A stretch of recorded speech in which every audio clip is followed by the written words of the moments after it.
Good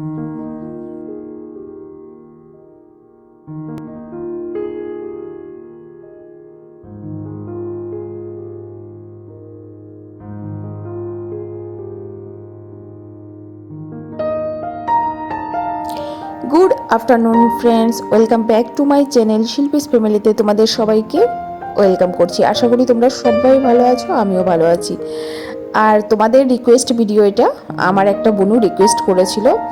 তো আমাকে request করেছিল, দিদিভাই তুমি তোমার যে রাধা গোবিন্দকে ভোগ দাও তার একটা ভিডিও তুমি আমাদের কাছে শেয়ার করো। এটা অনেক দিন আগের রিকোয়েস্ট, আর সেটা আমার আরেকটা জায়গায় করা হয়েছিল। তো আমি বলেছিলাম তুমি আমার এই চ্যানেলে এই রিকোয়েস্টটা করতে পারো। তো অনেক দিন থেকেই ভাবছি যে আমার রাধা গোবিন্দর ভোগদানের একটা ভিডিও চেয়েছে, আর আমি সেটা করব না। তো আজকে ভাবলাম করেই ফেলি। তো এই জন্য একেবারে আজকে সমস্ত রান্না টান্নাগুলো খুব একটা বেশি শেয়ার করতে পারিনি, করিনি, কারণ রান্না টান্না সমস্ত আমার কমপ্লিট, সমস্ত কাজ কমপ্লিট। এখন একদম দুপুরবেলা চলে এসেছি, এখন বাজে 1টা। আর আমি স্নান টান করে একদম সমস্ত সিঁদুর টিঁদুর পরে নিয়েছি। এবারে আমি যাব আমার ঠাকুর ঘরে। আর আমি জানো তো রাধা গোবিন্দই পুজো দিই, আমি কিন্তু আমার গোপাল সোনাকে রাখি না। কেন রাখি না জানো? গোপাল সোনার কিন্তু অনেক ঝামেলা, তোমরা তো জানো অনেকেই। গোপাল সোনাকে রাখতে গেলে তোমাকে অনেকটা পরিশ্রম করতে হবে। তবে ইচ্ছে আছে একটা সময় রাখবো, যখন আমার মেয়েদের পড়াশোনার চাপটা একটু কমে যাবে, ওরা একটু বড় হয়ে যাবে, ওরা নিজের থেকে নিজেদের পড়াশোনাটা দেখতে পারবে, আমাকে ওদের পেছনে একদমই টাইম দিতে হবে না। তখন ভাবলাম আমার গোপাল সোনাকে আমি আনবো। তবে খুব শখ ইচ্ছা করে। তো যাই হোক, আমার রাধা গোবিন্দকে দেওয়া যা আর আমার গোপাল সোনাকে দেওয়া তা একই ব্যাপার, কারণ দুজন তো একজন মানুষই, আমার এটা মনে হয়। আর তোমরাও জানো দুজন একজনই। তো এই জন্য কিন্তু আমি আমার রাধা গোবিন্দকেই আমার আসনে রেখেছি। আমার আসনে 3টে ঠাকুর আছে, এর বেশি ঠাকুর আমি রাখতে পারি না, আর হয়তো বা এর থেকে ভালো দিতেও পারবো না এর থেকে বেশি রাখলে। তাই শুধুমাত্র রেখেছি আমার লক্ষ্মী নারায়ণ, যেটা কিনা আমার ঘরের আমার লক্ষ্মীশ্রী বজায় রাখবে, যার জন্য লিখেছি লক্ষ্মী নারায়ণ। আর রেখেছি হচ্ছে তোমাদের আমার মেয়েদের জন্য পড়াশোনার দেবী, বিদ্যার দেবী সরস্বতী। আর রেখেছি হচ্ছে আমার রাধা গোবিন্দকে, যেটা কিনা আমার খুব পছন্দের একটা ঠাকুর। সবাই আমার পছন্দের ঠাকুর, তবে আমি এই 3টা ঠাকুরকেই রেখেছি, কারণ এর থেকে বেশি ঠাকুর রেখে হয়তো বা আমি তাদেরকে ভালোভাবে দেখভাল করতে পারবো না। আর ঠাকুর রাখা মানেই তাকে যত্ন করা, তোমরা তো প্রত্যেকেই জানো। তাকে পরিষ্কার পরিচ্ছন্ন রাখা, তাকে সময় মতো খাবার দেওয়া। তাও সত্যি করে বলছি, হয়তো বা আমি একদমই তোমাদের মতো করে এত সুন্দর করে ঠাকুর পুজো দিতে পারি না।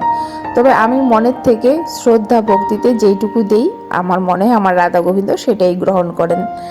তো দেখো আমি, হ্যাঁ, তো ভোগ বলতে কি বলো তো, আমি কিন্তু চালের ভোগ কোনো দিন আমার ঠাকুরকে লাগাই না, মানে পায়েস যেটাকে বলা হয়। চালের কোনো জিনিস আমি আমার ঠাকুরকে দেই না, খিচুড়ি না। হ্যাঁ, ওইগুলো আমি ভোগের জন্য রান্না করি, কিন্তু ওইগুলো আমি আলাদা জায়গায় রেখে দিই, কিন্তু ঠাকুরের সামনে সেটা রাখি না। এটা আমার মায়ের আদেশ, কারণ আমার মা, আমি ছোটবেলা থেকে দেখেছি আমার মা রাধা গোবিন্দর খুব ভক্ত। তো মা আমাকে এক বলেছে যে কোনো দিন তুমি চালের কোনো কিছু তোমার রাধা গোবিন্দ বলো কোনো ঠাকুরকে তুমি ভোগ দেবে না। আমি বললাম মা কেন? সবাই তো দেয় লক্ষ্মী পুজোতে, খিচুড়ি দেয়, পায়েস দেয়। বলে না, আমাদের অতটা আমরা জানি না এইগুলো কারা করে, যারা প্রচুর পরিমাণে ঠাকুর সম্পর্কে জানে।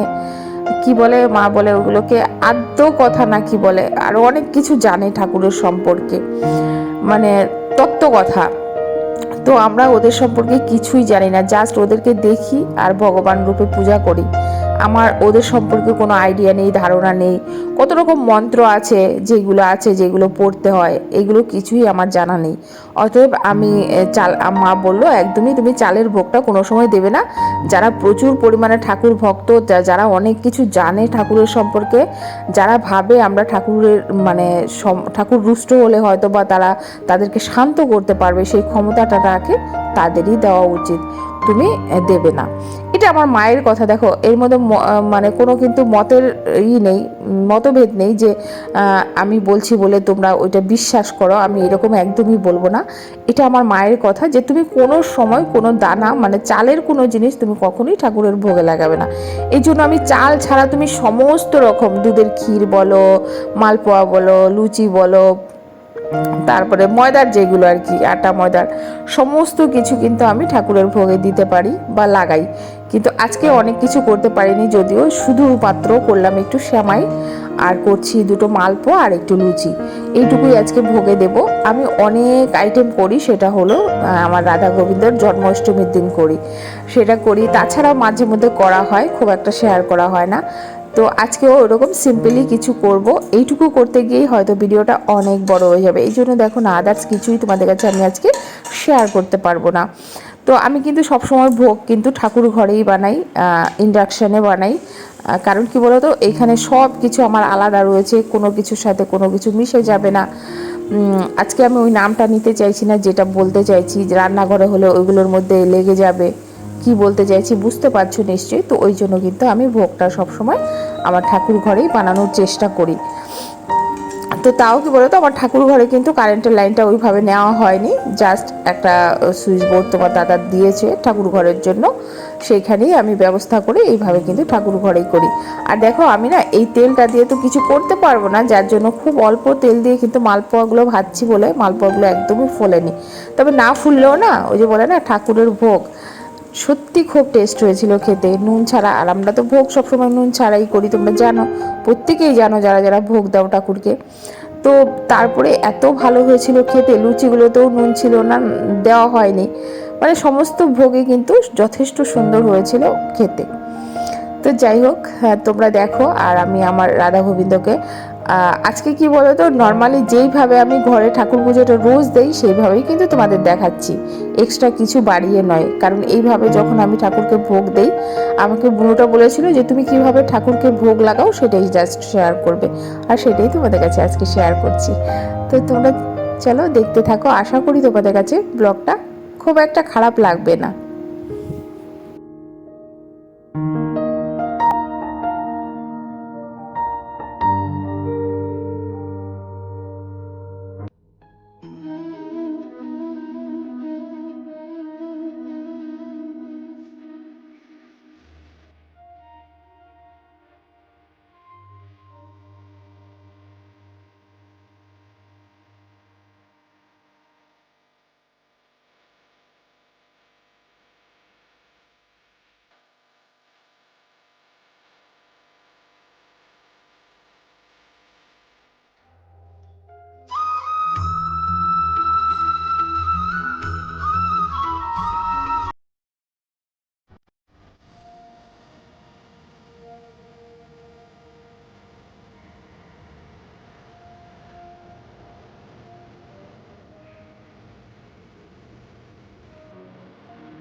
আজকে যেহেতু রাধা গোবিন্দর ভোগ দেওয়া হয়েছিল, তো আজকে কিন্তু আমাদের নিরামিষ রান্নাই হয়েছিল। তো এই জন্য রাত্রে চলে এসেছি একদম রুটি করতে। আর দেখেছো সাদামাটা একটা তরকারি করেছি কালো জিরা আর কাঁচা লঙ্কা চিড়ে দিয়ে।